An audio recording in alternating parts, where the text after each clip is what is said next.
Good morning, everyone. Welcome to our show. We're your hosts, Cohn and Sybilla Bakzaza. Hope you had a nice Christmas. Hope your Christmas Eve was better than John Lynch's.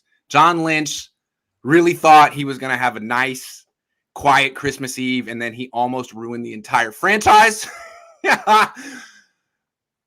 Gen X people with technology. It's always fun. He's 50 years old, and I don't think he really understood the capabilities of Twitter, but if you don't remember what happened, can we catch him up real quick? And then I want to hear your take on it because it's just the most bizarre story of all time. So here's the thing. It's Christmas Eve. I'm in Nashville with my wife. We're going out to dinner. Just the two of us. I get a call from Jason Aponte. I'm like, dog, it's Christmas Eve. Are you trying to? But my wife had just gone to the bathroom. So I answer the phone. And he's like, have you seen Twitter? I'm like, no. Did you get my text? I'm like, no. He's like, check my text. So he hangs up. I look at the text. It's a screenshot of John Lynch liking that tweet. And I just tweet back to him, LMAO, and he tweets back to me, holy moly, except not moly. Of course. And I was thinking about it. I was like, yeah, this is a huge deal. So anyway, Jason figured it out, not me. Credit to Jason Aponte. He's the super sleuth here. But then I'm sitting there and my wife comes back and I like secretly pull out the phone and like tweet just a little eye emoji and put it out there. And then it starts kind of going viral. Sports Illustrated National picks it up. I guess someone contacts John Lynch and he has to unlike the tweet, which is probably something he's never done in his life, and then put out a pretty ridiculous statement saying that he was at Christmas Mass and he unknowingly and unwittingly, mistakenly liked a tweet, and he's still a huge believer in Jimmy Garoppolo. Merry Christmas. Great story. Anyway, what do you think of that? Yeah, that's a lot to unpack. First off, good job to Jason for finding that. But Jason, don't you ever call me when I'm on a date, or in the words of Patrick Willis, we're gonna have to fight. I was like, what's going on? It's Christmas Eve. Are you trying to get me divorced right now? But Jason, thank you. That was juiciest dinner with the wife. But anyway, yeah, it's an old. I hate to say this about John Lynch, but it's kind of an old guy moment. I'm sure he was just scrolling. Even if he hates Jimmy Garoppolo, he's not stupid enough to go. I mean, this was a maelstrom that he basically ignited, and it is completely on his head. So there's no way he wanted this, but it's kind of funny because he should be a whole lot more careful. As they say, the saying goes, the internet is forever. Mm-hmm. So when you do something like it's immortalized now, he will. No one will ever forget this. There will be some minority of people who believe it, and then the majority of people will say, "Well, there's smoke, there's fire," and a few of us will just say, "He's just old. He doesn't know technology." Let me ask you this. Have you ever mistakenly liked a tweet? No. I will tell you why. I will tell you why. If I'm not behind it, same thing with follows. Like if I follow someone and I find out something bad about them, I unfollow them. Yeah. Even if it's just not even the best career move. I don't want to validate any kind of negativity out there. So when you like something or you follow someone, you just have to be, you have to understand, is this something I'm behind? And if not, follow is different than a like. So, he was probably just like scrolling and spam liking things, and probably it was a funny tweet. Probably thought he was supporting Jimmy Garoppolo by liking that because he didn't read it completely through. But the tweet said that the Niners should leave Jimmy Garoppolo in Nashville, and it was a picture of a guy outside the plane waving. It was a funny tweet, and the guy who wrote it was the genius thing was tagging Lynch. Tagging Lynch was genius. Here's the thing: I looked through my likes today. I remember liking all those likes. I guess it's possible to like mistakenly, touch the like button when you're scrolling. But I just went on my iPhone just now. Except you don't scroll the middle of the screen. You don't. And also, when you press the like button, those of you with an iPhone right now, try this out. When you press the like button, your phone clicks a little bit. It actually, there's a tiny little vibration, and you feel it.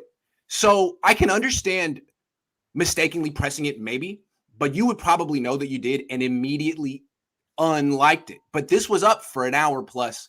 So to me, this is probably my interpretation is that this is a guy who didn't quite understand technology and didn't realize that people could tweet. He definitely like the tweet. And the reason is if you're scrolling, that doesn't engage any function. So your phone can, whatever model you have, it can detect the difference between scrolling, stopping, and tapping. So he had to tap the heart. That's the least of what he did, or he double tapped the tweet itself. And let's put this into perspective, like how bad this is. It's like let's say like it's you and your wife, because and you had a huge fight, or she did something in Nashville. It's really publicly embarrassing. I don't know what it is, but did something, got caught in 4K, publicly embarrassing. Everyone's talking about it on Twitter, and you like a tweet, when you're sitting next to her at Christmas Mass Eve about how you should leave her in Nashville. And she finds out and she's like, what the hell is that? And you're like, sorry, it was a mistake. I didn't mean to do that. I don't think that excuse would fly. I think you're probably sleeping on the couch that night. You know what I'm saying? There's no way that Jed York and Kyle Shanahan did not lose sleep over that. I mean, it's just a bonehead moments. And like I said, I don't think John Lynch would be stupid enough to gaslight Jimmy Garoppolo this way. But it was stupid. It was really stupid. And it's just the timing is perfect because I don't think, I made a tweet, where are the Jimmy lovers during that game? And about the third quarter, I said, where are the Jimmy lovers? No one responded. No one said it. Normally people defend him if I tweet something like that. No one did. So Jimmy Garoppolo's popularity stock with the fan base is at an all-time low. Whether people are forgiving of him or not, that game was 100%. He affected the outcome of that. He didn't lose it 100%, but he had an easy chance to win that. So that just to tweet something like that and to like it doesn't look good. Nathan says, John Lynch, you sit on a throne of lies. Who's on the phone at Mass? That's the other thing. Look, That's I'm a Jewish. good one. I like that. I don't really go to service. I don't go to Yom Kippur. I'm not that observant. If I bought the tickets, took the shower, dressed up, put on the suit and the tie and the jacket and went to Mass, I probably wouldn't be bored looking through my phone. I mean, I'm not judging. I'm just saying none of it adds up. His story to me doesn't add up. The most simple story here is guy should have put his phone down. Probably should delete his Twitter for a little while. Because, Kyle's not on it. Kyle didn't make this mistake. Dude, you probably may not be mature enough for Twitter at this point. Maybe you should just take a break. Yeah, being on his phone during Mass is definitely like, he's not going to win any points. That's for certain with his pastor. But yeah, I think you make a good point. Basically, Kyle Shanahan doesn't have social media, and therefore we can't use anything he says. Oh my goodness, if he had social media, every set we would start with his latest tweets if he had it. And we would try to read scouring his likes too. Anytime. I mean, John, you didn't know people were looking at you like this?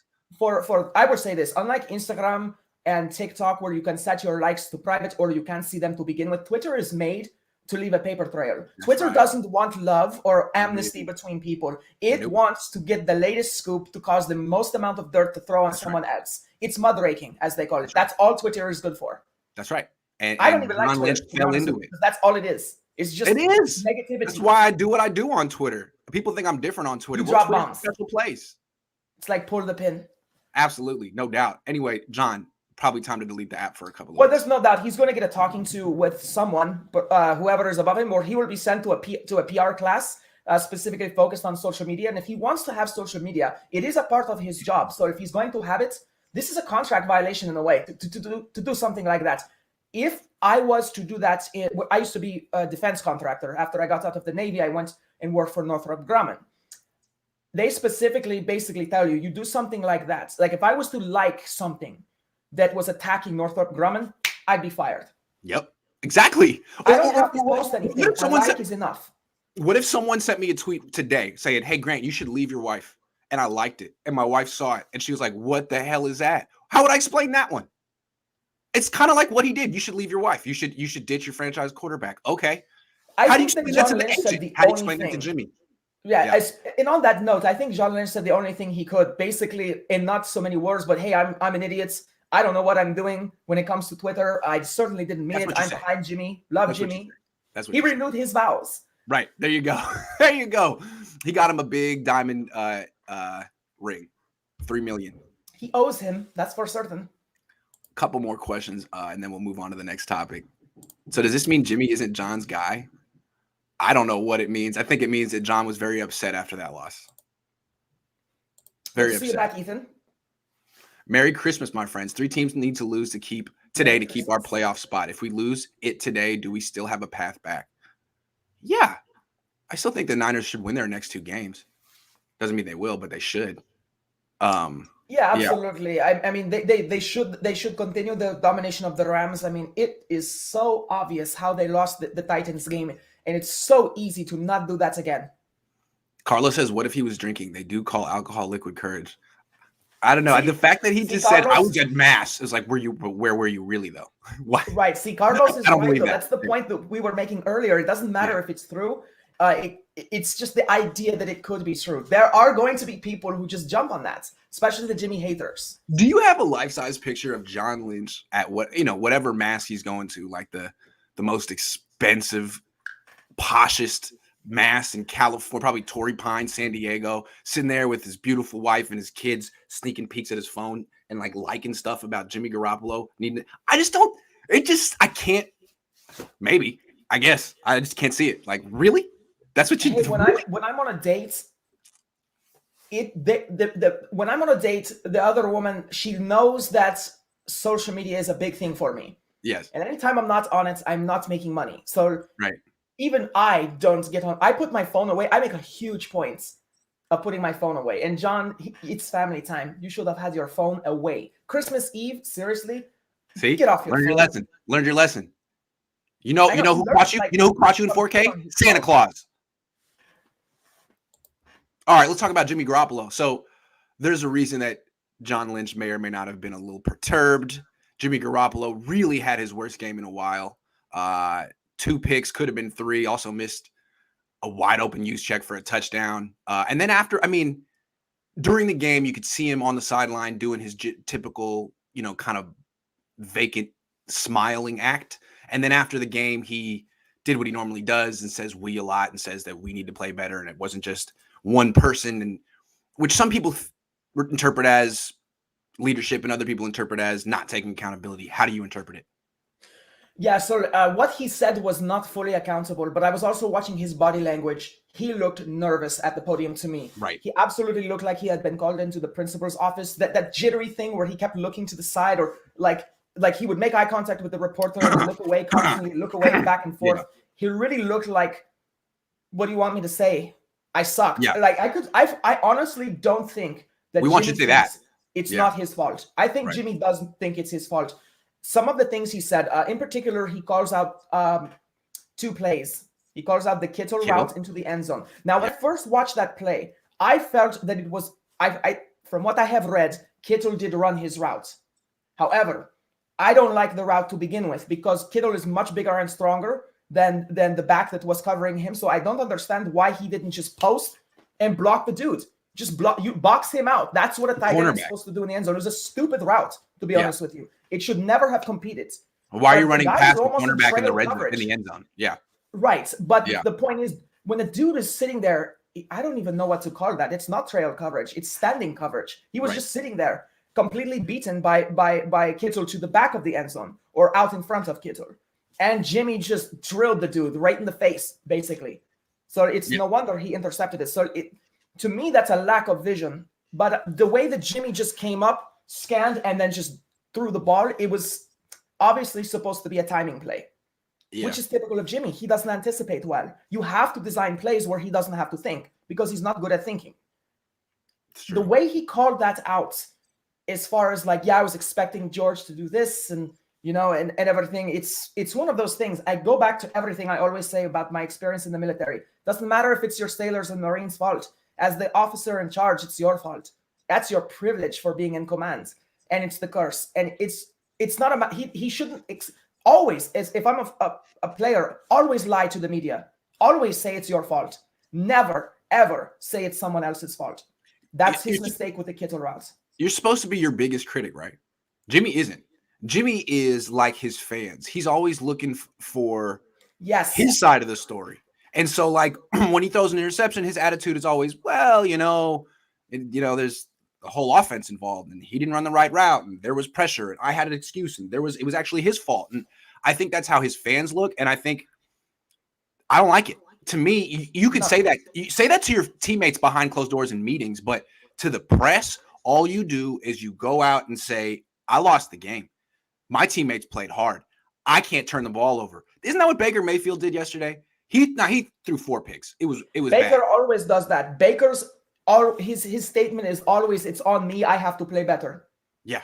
It always is. That's the one thing I really love about Baker Mayfield. He's a very blue collar style quarterback. He's one of the men, essentially. He doesn't look on himself as better. He looks on himself as an O-lineman sometimes, just the humility of the position. That's the way that a quarterback should approach the game.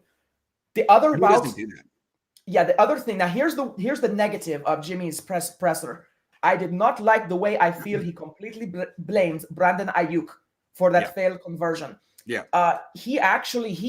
Okay, so first off, I recognize this as a division commander. When it's someone's fault and they do this humble act where it's like, well, I know it was my fault, but I mean, he didn't do his job. I mean, I'm not saying he didn't do his job, but I was expecting him to get this assignment completed. I mean, it threw my timing off. That's why I didn't get it in on time. Yeah. That's exactly what he said about Ayuk. He said I was expecting him to go further into the route to continue. So I was anticipating, but he stopped because, and the first time Jimmy says it, he completely blames Ayuk. He said it's because he did not continue. Right. Then he backtracks when he repeats the story and he says, Brandon Ayuk thought he was supposed to stop. I thought he was supposed to continue. Yeah. We weren't on the same page. And that's why trying to take the blame out of it, but really you already blamed him. And one thing real quick, he blames Ayuk all the time. The week before when Deebo Samuel had that throw to Ayuk in the end zone for the would-be touchdown, and the Niners won, and everyone was yucking it up afterward, I asked Jimmy, I said, what was your coaching point for Deebo on that incompletion? He said, actually, I thought Ayuk should have helped him out on that one with a straight face.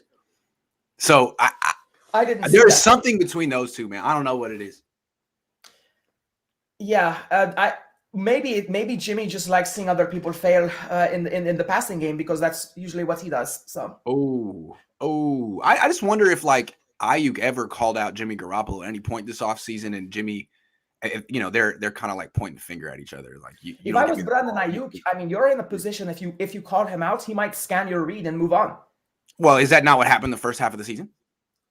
Yeah, well, some people think that Shanahan had him in the doghouse. Some people think Brandon Ayuk wasn't playing hard enough. Jimmy had him in the doghouse. Yeah, Jimmy's the one with the ball. I mean, I saw a lot of times early in the year where Kyle would call a shot play for Ayuk and the ball wouldn't go to him. Right, absolutely. But Kyle Shanahan is such an autocrat that I don't think that Jimmy always makes the decisions himself.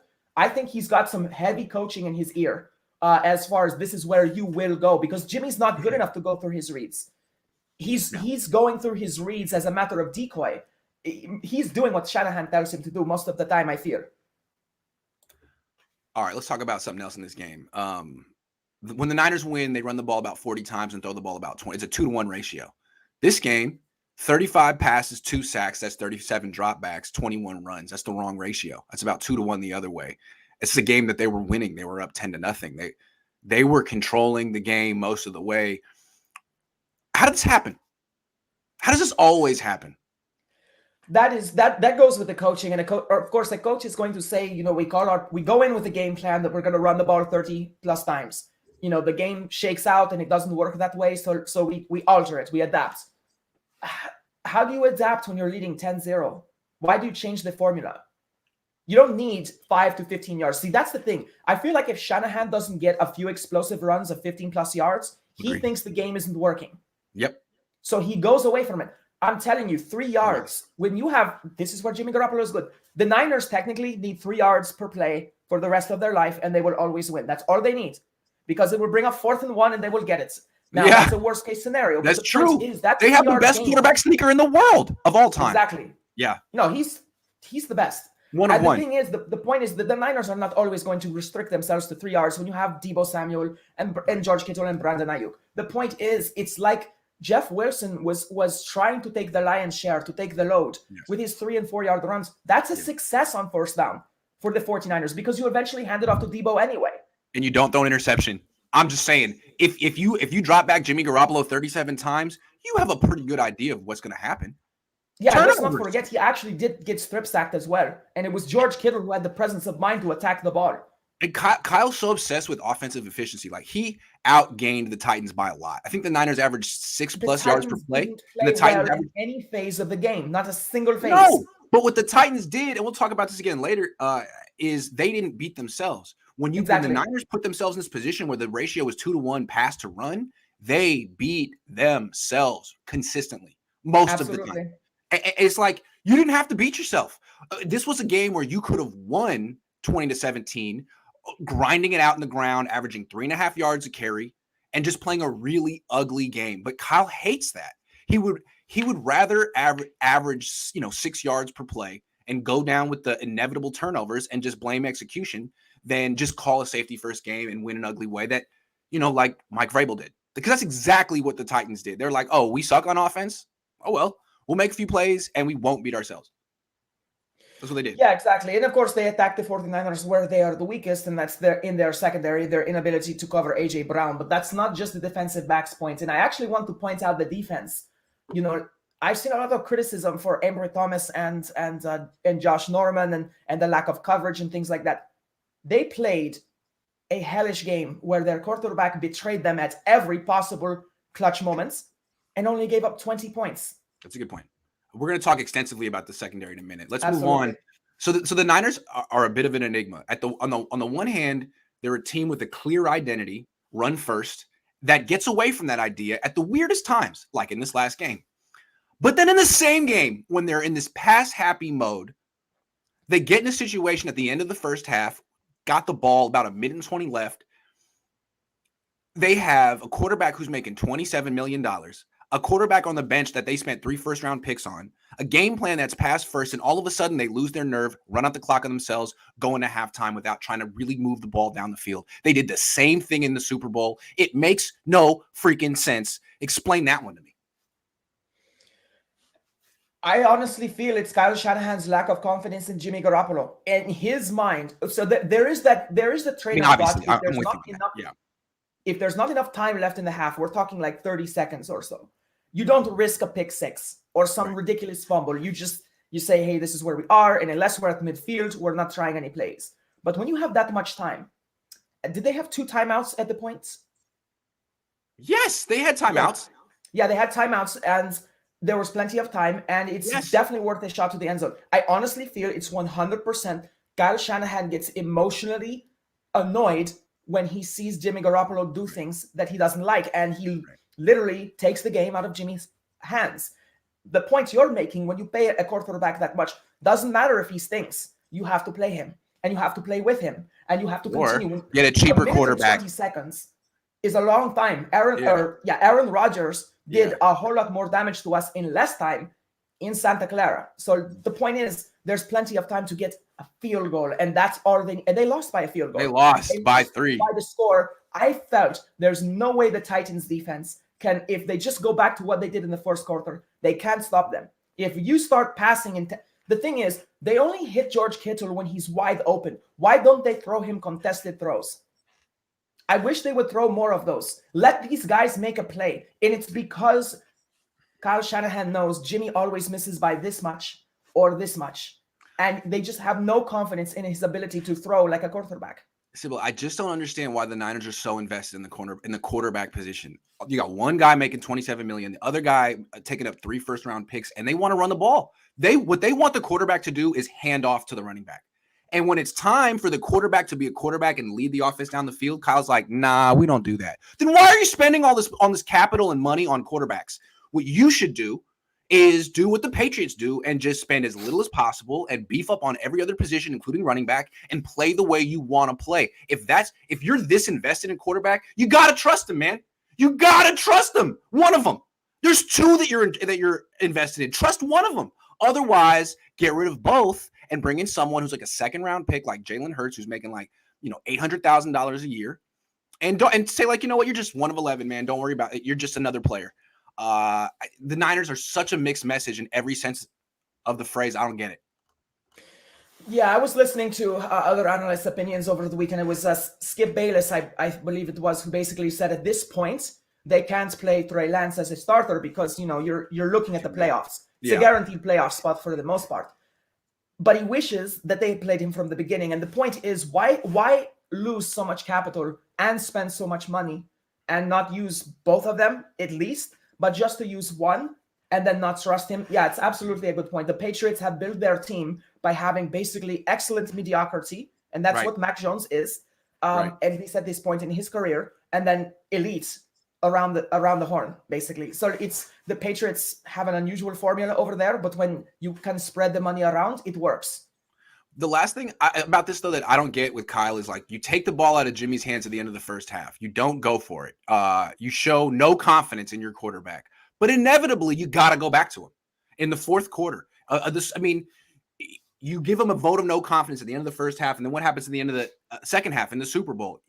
It's all him. He stinks. you lose. Well, maybe if you'd shown him some confidence in the end of the first half, built some confidence, he would have done better. And then in this year, he's been actually really good at the end of halves and games. So I just don't understand. It seems like Kyle Shanahan has his own mental block going on right here. I can't blame Jimmy for this. That was on Kyle. Yeah, the play calling was terrible. The getting away from the bread and butter of the 49ers, that's why I say it's not all Jimmy Garoppolo's fault. He didn't execute, but what was asked of him was basically, hey, go out and do what we know you will do. And he did it. Yeah. No reason to give him the ball. Noe GQ Pena says, I got a Jimmy G bobblehead for Christmas and the head fell off already. Someone telling me something? I think you tore it off. I think you tore it off. 88-9, what's up? Rob says Shanahan limited by Garoppolo's abilities. Yes, but Shanahan's already also limited by his own strange decision making, like at times. Yeah, I don't understand why Shanahan gets away from what makes him look good. Dude, run the ball. Yeah, you have a limited quarterback. We all agree with that. Run the ball. Don't beat yourself. Easy Tino says Trey Lance has to be the quarterback. What AJ Jenkins was to wide receivers, because if he's not, then this year makes no damn sense. Yeah, the only way this year makes sense is if Trey Lance is really awful, terrible, and I didn't see that. Well, remember what Fred Warner said. He doesn't think so. Nope, and he was a scout team player of the month. By the way, Fred Warner, just like John Lynch, don't open your mouth because I just quoted you. That's right. That's right. Christian Nunez says losing to a good team. It's all good, but this year we are losing to ourselves every game. It's drop balls, bad execution, bad quarterback. It just seems like that in reality we have one of the most talented teams. Yeah, let's go. Let's just go right there. The blueprint for beating the 49ers. Sybil, it seems to me that if you were a coach, I don't know if you could tell this to your team on a Wednesday, but look, we don't have to play well. We don't have to move the ball that well. We don't have to score a lot of points. We just kind of have to hang around and not beat ourselves. If we have 0 points at halftime, don't panic. Two things. You got to stop the run, obviously. You got to get Kyle to do his thing where he panics and gives up on the run game. Titans did that. And then just don't beat yourself. Don't turn the ball over. Score about 20 points and wait for the 49ers to self-destruct and beat themselves. That's how they lose every time they lose. And it's kind of it's liberating for an opponent. Like, we don't even have to play well this week. We just have to not turn the ball over because the Niners will if we stop their run game. Is it that simple? It is. And there are a lot of disguise coverages and leaving spies in the backfield and things like that to mess with Jimmy's vision, which they did. They left spies deep and short, if you notice, underneath, like the linebacker and everything like that. So that's definitely the way to beat the 49ers. Like you said, force the ball. What you're saying essentially is force the ball into Jimmy Garoppolo's hands. Yeah. That's a really ugly statement to make when he is your franchise quarterback. That's right. That's right. And that's what the Titans did. I was so impressed. One of the highest paid players in the league. I was in Nashville. I'm watching this team. I'm like, man, Tennessee, like the Titans stink. They're a terrible team. There's no doubt about that. The 49ers got embarrassed by a subpar team. Don't let their record confuse you. As you pointed out, who do they play twice a year? The Texans and the Jaguars? Yeah, and they lost to the Texans once. So I'm sitting there. I'm like, man, this team sucks. They can't run the ball, and they keep trying to run the ball. But then by like midway through the second half, it's like, oh, they're just not beating themselves. And the Niners are. Look at the run-pass ratios. Look at the turnover ratios. They don't have to play well. They just basically stood on the field and held their ground. Said, you'll lose. You'll beat yourself. And they did. The Niners did on cue, like relentlessly. First quarter, second quarter, third quarter. It's very interesting. It seems to me that while the Niners are very talented, that's a condemnation of leadership because Vrabel wouldn't. I know that Harbaugh wouldn't let the Niners lose that way. If the Harbaugh Niners got beat, they got beat. They didn't beat themselves. When the Patriots lose, they don't beat themselves. They get beat. When the Niners lose, they beat themselves. And that must be really freeing for an opponent. Like, we can just travel the West Coast and, not even play well. You remember the Patriots game where they attempted like 3 or 4 passes the whole game and won? It doesn't matter what it looks like on your stat sheet because if you look at Jimmy Garoppolo's stat sheet, over 300 yards, great. over 20 completions, it doesn't look that bad unless you watch the game. Yeah. Then you realize, wow, he's terrible. Terrible. 49ers daddy said the last tweet John Lynch liked before that was 7 days ago. Liking that tweet was 100% on purpose. He just got caught. There's no way to disprove you. That's the thing. It was stupid what John Lynch did. I'm surprised that he didn't say that his kids took his phone, but I guess his kids are a little old for that. Well, maybe his kids are 49ers fans as well, and they don't like Jimmy. Maybe. Maybe. Al Brewer says, here's $2. Thank you, Al. I appreciate it. That was nice. Very succinct. Nice.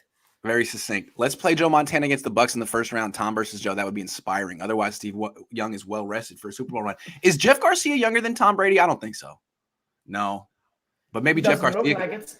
No, I think Jeff Garcia's in his 50s. All right, we moving on. 3 more topics. Let's talk DeMeco.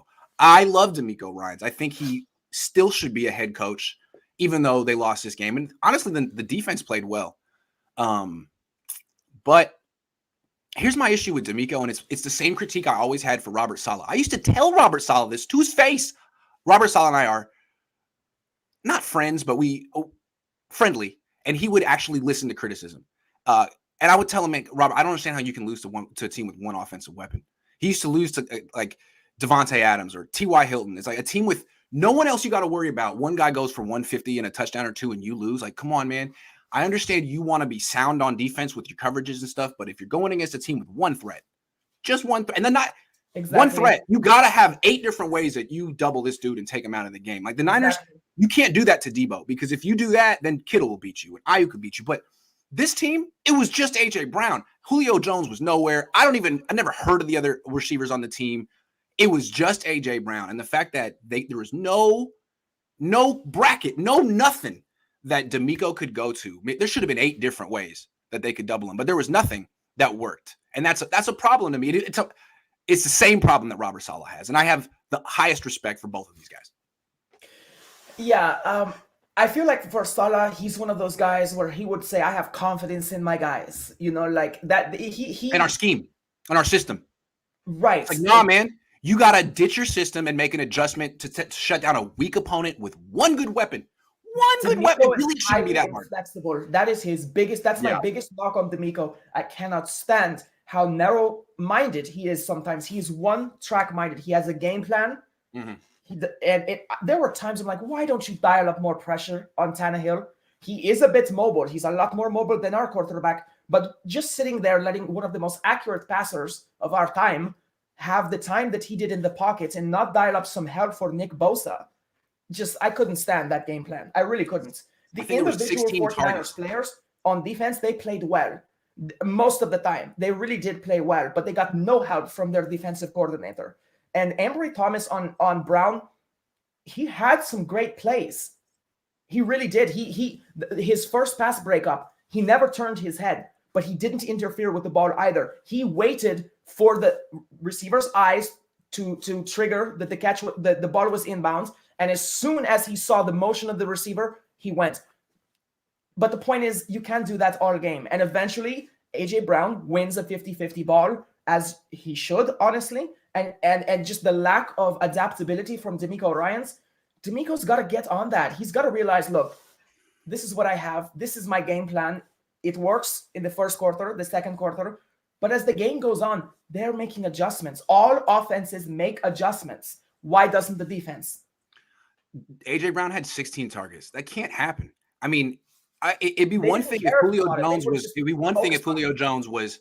It'd be one thing if Julio Jones was fully healthy and there was like Derrick Henry on the field too and a tight end. Like the Niners have like an array of weapons, but that's not what Tennessee had. They had A.J. Brown, and you knew he was the only way they were going to convert those third downs. So what you got to do is force Tannehill to say he's covered.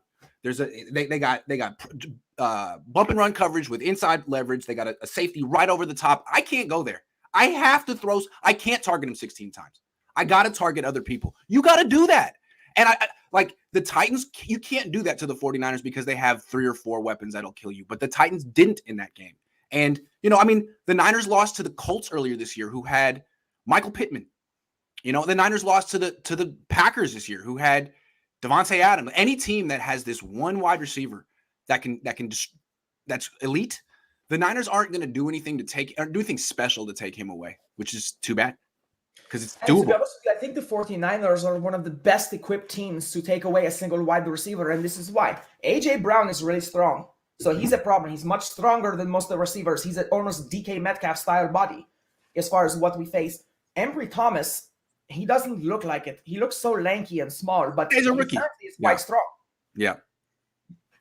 If there's one thing he excels at, it's the line of scrimmage. use him to just, as you say, bump in the run, clip the receiver as he's going by. You have people like Fred Warner who can take crossing routes, that can shadow him, that can spy underneath.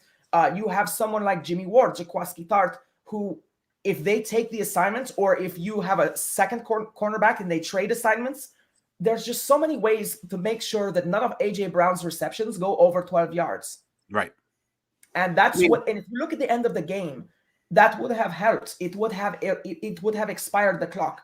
It's a war of attrition. The Niners didn't manage the clock well in that game at all. They gave time away, and they conserved time for the Titans. It was just terrible coaching when it comes to that. If you put a man lock on him with inside leverage to take away the quick release, in breaking slants and stuff like that, and play 2 deep safeties, 3 deep safeties, you could play zone coverage with a man lock. I mean, there's so many different things you can do to pretty much make the quarterback look at A.J. Brown and say, man, he's just really, really not. I mean, that's Titans did that with Kittle all game. They were really making Jimmy Garoppolo, I can't throw to Kittle. He's not open. He's not. 3 targets for Kittle. They basically, and that's Vrabel. Vrabel comes from the Bill Belichick coaching tree, which is, we're not really married to a scheme. We're very opponent specific. We're going to assess what they're doing and then take away their fastball. And in this game, they decided that they were not going to let George Kittle beat them. So Deebo Samuel had a big game, and that was there was nothing they could do about that. That was the bargain they made. But they consciously took George Kittle out, and the Niners responded by not throwing him the freaking ball. There's nothing to – anyway, I don't want to beat up D'Amico too much because they only gave up 20 points. Always be team specific. Yes, agreed. Now let's talk about the secondary. You alluded to it a little bit. What did you see? I mean, the secondary was really the GOAT of the defense. The pass rush was good, but a lot of 3rd and longs converted. Only 20 points given up, but this is an offense that was scoring like 13 points a game the last month coming in. So what do you see from the secondary? It's definitely the weakness of the 49ers defense. That's nothing new, and it showed on Thursday Night Football. Go over some of the skill that I saw. Jimmy Ward didn't do much in this game. Jaquiski Tart is flying all over the field. It's like he's playing for a contract next year. So that's very interesting to see. All of a sudden, the last 2-3 games, he exists. So that was interesting to see. It's also like Talanoa Hufunga's hurt and not cutting into his playing time anymore. Kind of interesting. Right. When it comes to Ambry Thomas, like I said, first, second quarter, he did some great pass breakups with some great technique. To me, he became more conservative, and he simply played the position instead of the ball. Instead of like trying to put himself in position to pick the ball off, he was just putting himself in position to interrupt the pass, to interfere with the receiver's legal ability to reel in the catch. That I saw some extreme improvements from Ambry Thomas. But again, he's still a rookie, and eventually they're going to beat him with enough targets. Going into the game, I think opponent passer ratings were over 158 when targeting him, and they're like, what are they, like 120 something or 130 something against Norman? It's really high. But the point is, against Thomas, it's extremely high. I feel like he played a whole lot better. I think this was one of his better games. Norman, they didn't target him quite the same way. Thomas was still the guy, I feel. But both of them did not do enough to win this game. And I don't think like the safeties did much either. So the whole secondary, to me, gets a D. Well, here's the thing. Like, I feel like it's hard to really judge any of the cornerbacks from this game. Like, what do we learn? That Ambry Thomas and Josh Norman aren't as good as A.J. Brown? We knew that already. I mean, what I learned is that D'Amico kind of hung him out to dry to an extent. I mean, the Titans were able to find way too many opportunities to get A.J. Brown essentially singled up on both of those guys. So, I mean, I don't have high expectations for Ambry Thomas. I don't think he's really a starting caliber cornerback, and I don't think Josh Norman is either. And I think going into this matchup, knowing that that's your situation at corner and you only have one wide receiver to worry about, there should have been drastic measures. There should have been something different that you've been saving for just such an occasion. Have been paired in double coverage on him. He should have been taking zone coverage right over the top for Brown or something like that, because he does actually. Jimmy Ward he understands man-to-man coverage. So I just don't understand why safety help wasn't given to Thomas. It shouldn't have been Thomas one-on-one with Brown. In no universe should Thomas go one-on-one with anyone, unless it's like a third-string wide receiver or something like that, or it's just a bad quarterback. But against an accurate quarterback and a physical wide receiver who has good hands, A.J. Brown won that game, and they did nothing to interrupt him. It's insane. how little help they gave Thomas and Norman. Theoretically, if you play that bump and run with the inside technique to take away the quick in breaking routes, you put a safety over the top. You got the sideline on the other side. That's triple coverage. Essentially, it's 3 defenders on one guy. Probably you're going to go somewhere else. I'm just saying, make someone else beat you. Yeah, the Niners secondary does not get a lot of takeaways, and it's like 6 or something like that. And remember, 2 of those came in a single game from Jimmy Ward. So yeah. I don't think the safeties are always put in position for success. If you allow Jimmy Ward to basically ball hawk a little bit more by bringing him as the 3rd defender and let him break on routes, I really think he would be a whole lot more effective. I've heard Bill Belichick mic'd up in games and Super Bowls say stuff like, only way we lose this game is if so-and-so gets the ball. Don't let him get the ball. Only way we lose is, I remember right before Mario Manningham caught that one 10 years ago deep, he said to his defensive coordinator, this is a Hakeem Nicks and Victor Cruz game. Only way we lose is if they get the ball. Boom, he was wrong. But that was a great throw to Mario Manningham. In this game, it was a A.J. Brown game. Only way the Niners lose is if A.J. Brown goes stupid. And he did. The Titans couldn't say that about the Niners. They couldn't say if we only shut down Kittle, we'll win. Because they have Debo also. They have Ayuk also. But the Niners, one weapon, one threat, shut him down. That's what the Patriots would do. Anyway, it's not that simple. Shut him down. He's A.J. Brown. Limit him.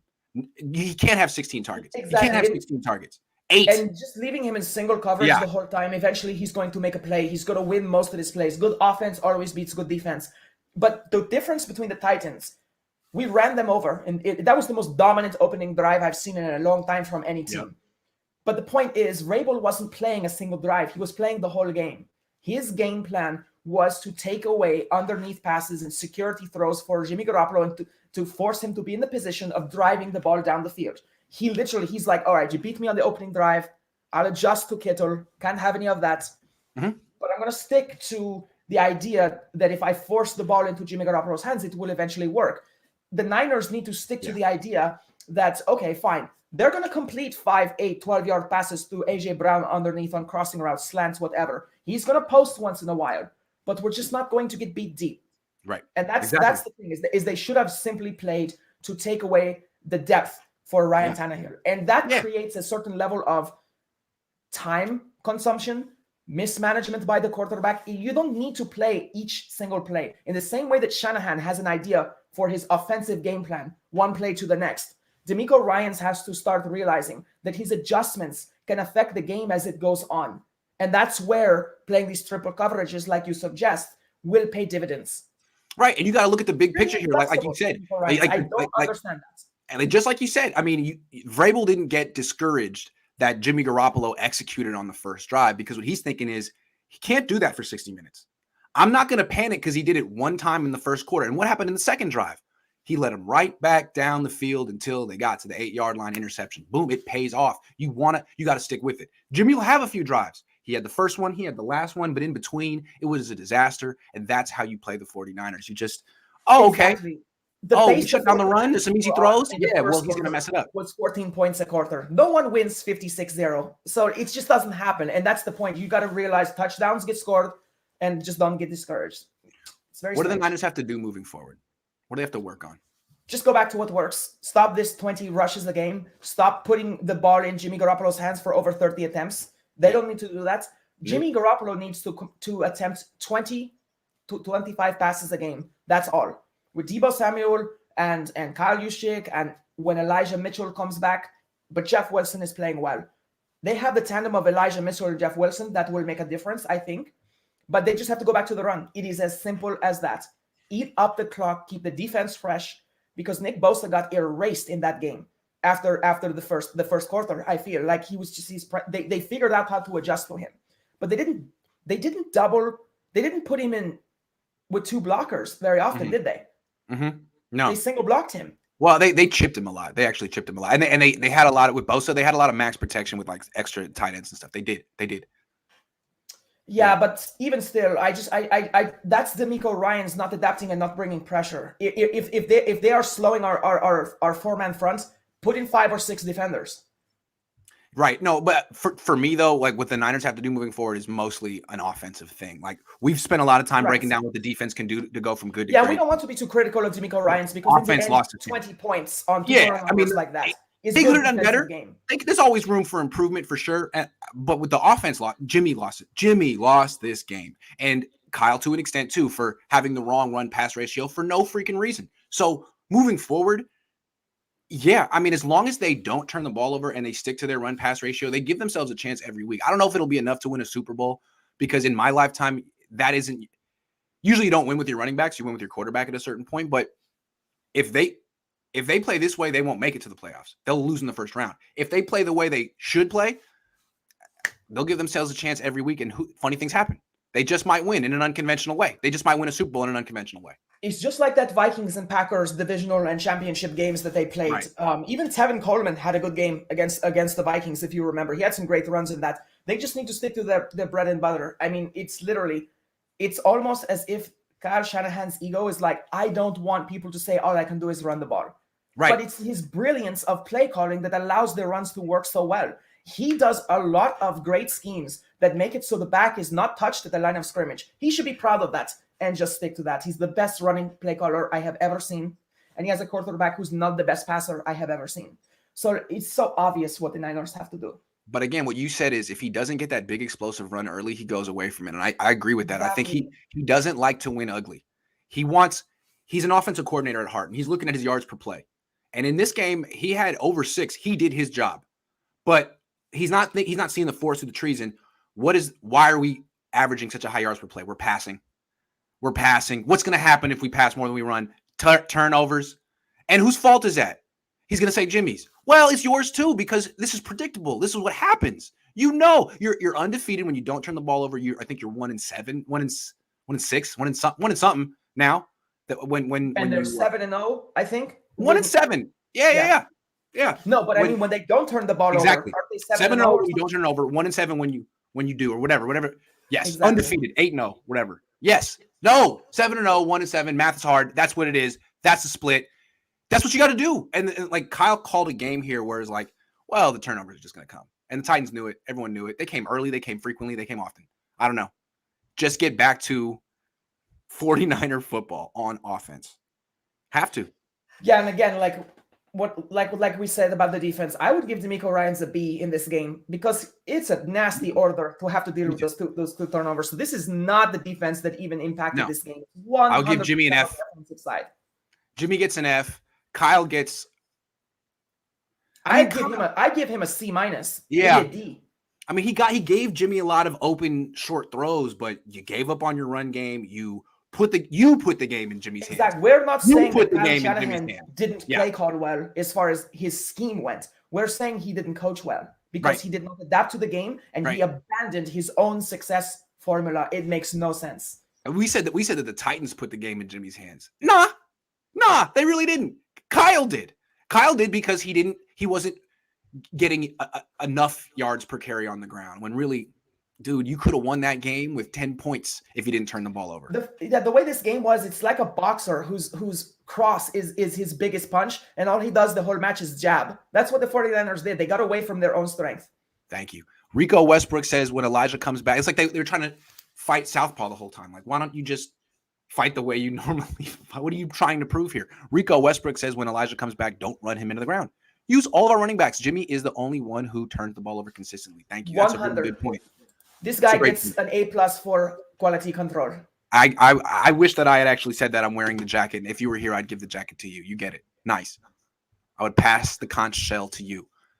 It's like that chain that Debo wears. Right. Simple, thank you. We went overtime today. I know you got to run. And plus, football starting in 5 minutes. So why don't we all go watch? We'll be good Americans and spend our Sunday watching football. I've been watching Friday Night Lights, and I just speak in a Southern accent all the time. That's understandable. All the time. Let's go watch some football, everyone. Thank you for watching, Sybilla. I really appreciate it. It's been a pleasure. Absolutely. This is the way. Take care, everyone.